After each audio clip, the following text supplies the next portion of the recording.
সৃঞ্জয়কে divorce দেওয়ার ভয় দেখিয়ে সমস্ত সত্যিটা বের করলো রাজরূপ। হ্যাঁ বন্ধুরা, সম্পূর্ণটা জানতে ভিডিওটা প্রথম থেকে শেষ পর্যন্ত দেখতে থাকুন।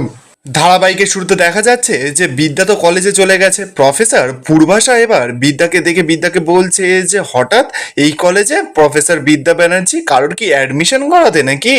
প্রিন্সিপাল স্যারও তো এসে এবার বিদ্যাকে বলছে যে হ্যাঁ ঠিক তো, এই কলেজে তো আপনার আসার কোনো কথা নয়। আইনগতভাবে এই কলেজে ঢোকার সমস্ত পথ তো আপনার জন্য বন্ধ করে দেওয়া হয়েছে। বিদ্যা তো এবার নিজের হাতের কাগজটা বের করে বলছে যে আইনগতভাবে আমার হাতেও কিন্তু একটা কাগজ রয়েছে। আমি কিন্তু কোর্ট থেকে একটা অর্ডার পাস করিয়ে এনেছি, যেই কোর্টের কাগজে লেখা আছে যে আমি কিন্তু ক্লাসও করাতে পারি আর আমি এই কলেজে আসতেও পারি। বলেই তো বিদ্যা যখনই এবার কলেজের ভেতরে ঢুকতে যাবে, সঙ্গে সঙ্গে তো এবার প্রফেসর এস এম চলে আসে বিদ্যার সামনে। এসে বলছে যে আপনার একটু মনে হচ্ছে না যে আপনি একটু বেশিই জোর খাটাচ্ছেন? বিদ্যা তখন বলছে যে না না, একদম না, আমি আইনের জোর খাটাচ্ছি, যেটা দেশে সমস্ত নাগরিকদের অধিকার আছে। যাই, আমি এখন আমার ক্লাস করাতে যাই। এই বলেই তো এবার বিদ্যা যখনই ভেতরে ঢুকতে যাবে, প্রফেসর এসপি এবার চলে এসেছে। এসপি এসে বলছে যে ওয়েলকাম ওয়েলকাম, আপনার কি খবর এই কলেজে?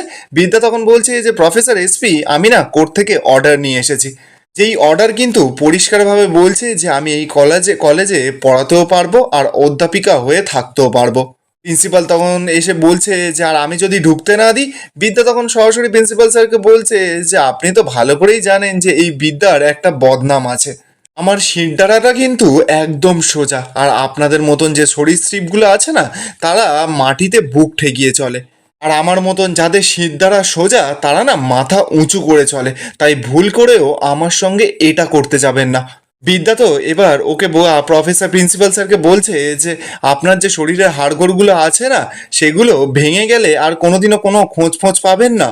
প্রিন্সিপাল স্যার তো এবার রেগে যায়, চিৎকার করে বলছে যে বিদ্যা। বিদ্যা তখন চিৎকার করে বলছে যে একদম চিৎকার করবেন না, উঁচু গলায় কথা বলবেন না। এতক্ষণ ভদ্রভাবে বলেছিলাম, আপনি শোনেননি। আমি কোর্ট থেকে অর্ডার নিয়ে এসেছি। এবার যদি আপনি কোনো বল প্রয়োগ করতে চান না, তাহলে হিতের বিপরীত হবে কিন্তু। এবার কিন্তু আপনারা বিদ্যার অন্য রূপ দেখবে। এবার তখন হাতে কিন্তু পুস্তক আর এই ব্যাগ থাকবে না, তখন হাতে শুধুমাত্র থাকবে বেত। পূর্বাশা তো এবার চিৎকার করে বিদ্যাকে বলছে যে আপনি জানেন না যে উনি এই কলেজের প্রিন্সিপাল? বিদ্যা তো এবার সরাসরি পূর্বাশার কাছে গেছে, গিয়ে বলছে যে জানি জানি, আপনি না এই চামচাগিরিগুলো এই কলেজের ভেতরে করবেন না, কলেজের বাইরে গিয়ে করবেন। পাইনলেস ক্যারেক্টার, নিজের পিঠে শিরদাঁড়া নেই, এরা একটা কয়েকটা ক্যারেক্টার আমাদের কলেজে ঘুরে বেড়াচ্ছে, আর আপনি কলেজে গিয়ে ছাত্রছাত্রীদের পড়ান কি করে বলুন তো? পূর্বাশা তখন চিৎকার করে বলছে যে বিদ্যা, তা আপনি আপনি কিন্তু মাত্রা ছাড়িয়ে যাচ্ছেন। প্রফেসর এস এমও এসে এবার বিদ্যাকে বলছে যে বিদ্যা, আপনি কিন্তু এইভাবে কথা বলতে পারেন না ওনার সঙ্গে। বিদ্যা তো সরাসরি এবার প্রফেসর এস এমকে বলছে যে আমি জানেন তো অনেককে দেখেছি রং বদলাতে, গিরগিটিকেও দেখেছি রং বদলাতে, কিন্তু তাদের থেকেও বেশি রং বদলেছেন আপনি প্রফেসর এস এম। তাই আপনি না মুখটা একদম বন্ধ রাখবেন, একদম বন্ধ রাখবেন, আর এই বিদ্যা ব্যানার্জি ক্লাস করাবে। কেউ কিচ্ছু আমাকে আটকাতে পারবে না, আর কেউ কিচ্ছু করতেও পারবে না। এই বলেই যখন বিদ্যা যেতে যাচ্ছে, পূর্বাশা তো সঙ্গে সঙ্গে বিদ্যাকে টোন কেটে কেটে বলছে যে বাইরে তো যত সব কেচ্ছা, শুনলাম নাকি আবার নতুন সম্পর্ক হয়েছে আপনার, অবৈধ সম্পর্ক হয়েছে আপনার স্বামীর সঙ্গে, নাকি আর কোনো সম্পর্কই নেই, আর স্বামী নাকি ঘর থেকে তাড়িয়েও দিয়েছে। তা এত কেচ্ছা কেলেঙ্কারির পরে ছাত্রছাত্রীদের কাছে গিয়ে পড়াবেন কি করে? বিদ্যা তো এবার রেঙে মেগে পূর্বাশার কাছে গেছে, পূর্বাশাকে গিয়ে বলছে যে কি বললেন আপনি? পূর্বাশা তখন বিদ্যাকে বলছে যে ওই কনিষ্ক না কি নাম ছেলেটা, আর খুব টাকা পয়সা আছে নাকি, খুব মালদার। তবে কিন্তু আপনি খুব চালাক, বেশ মালদার একটা পার্টি ধরেছেন কিন্তু। আর আমি শুনলাম নাকি যে এই কলেজের পাশে আর একটা কলেজ করে দেওয়ার মতন টাকা রয়েছে, অর্থ রয়েছে, বিশাল বড় লোক তাহলে তো। তাহলে এখন অধ্যাপনা ছেড়ে মালকিন হওয়ার স্বপ্ন দেখছেন? তাই এখন রাজরিত চ্যাটার্জিকে ছেড়ে এখন ওই কনিষ্ক বিশ্বাসকে? এইসব কথা শোনা মাত্রই তো বিদ্যা পূর্বাশাকে একটা ঠাসিয়ে চড় মেরেছে। পূর্বাশা তো এবার ভয় পেয়ে গেছে, বলছে যে এত বড় সাহস তোমার, তুমি আমার গায়ে হাত তুললে? প্রফেসর এস এম তো এবার বিদ্যাকে টেনেছে, টেনে বলছে যে বিদ্যা তুমি কেন ওনার গায়ে হাত তুললে? বিদ্যা তখন সরাসরি বলছে যে বেশ করেছি। বিদ্যা তো এবার পূর্বাশার কাছে গিয়ে বলছে যে আপনি আমার চরিত্র হনন করেছেন, আমি চাইলে না আপনাকে থানায় নিয়ে যেতে পারি, আমি চাইলে আপনাকে কোর্টে পর্যন্ত নিয়ে যেতে পারি। প্রফেসর এসপি তখন বিদ্যাকে বলছে তা আপনি কজনকে আর কোর্টে নেবেন? বিদ্যা তো এবার প্রফেসর এসপির কাছে গেছে, গিয়ে বলছে যে আপনি এই কথাটা বলছেন প্রফেসর? এসপি তখন বলছে যে দেখুন, পুরো ব্যাপারটা কিন্তু ভাইরাল করে দেওয়া হয়েছে। ছাত্রছাত্রীদের মধ্যে কিন্তু পুরো ব্যাপারটা ছড়িয়ে দেওয়া হয়েছে, আর কেউ এটা ইন্টেনশনালি করেছেন। আপনি কিন্তু খুব খারাপ জায়গায় আছেন এখন। আপনার কিন্তু সামাজিক রেসপেক্ট সব কিছু নষ্ট হয়ে যাচ্ছে, আর এটা যদি সোশ্যাল মিডিয়া পর্যন্ত পৌঁছে যায় তাহলে কিন্তু আপনার ক্লাস করানো মুশকিল হয়ে যাবে।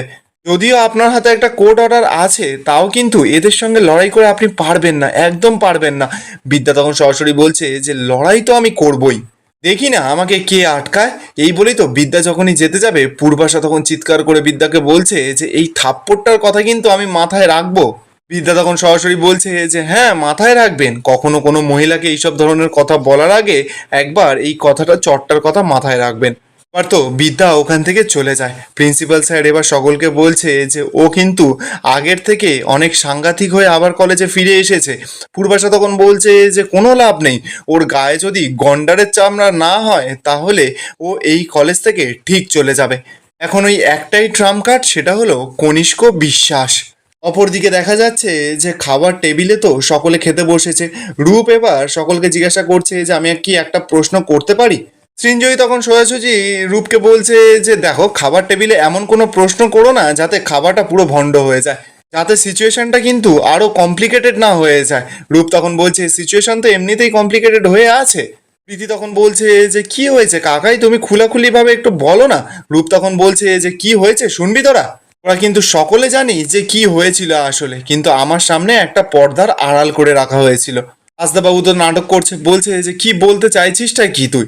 রূপ তখন বলছে যে এই বাড়ির বউকে তোমাদের রাস্তায় নামিয়ে অপমান করার অধিকার কে দিয়েছে।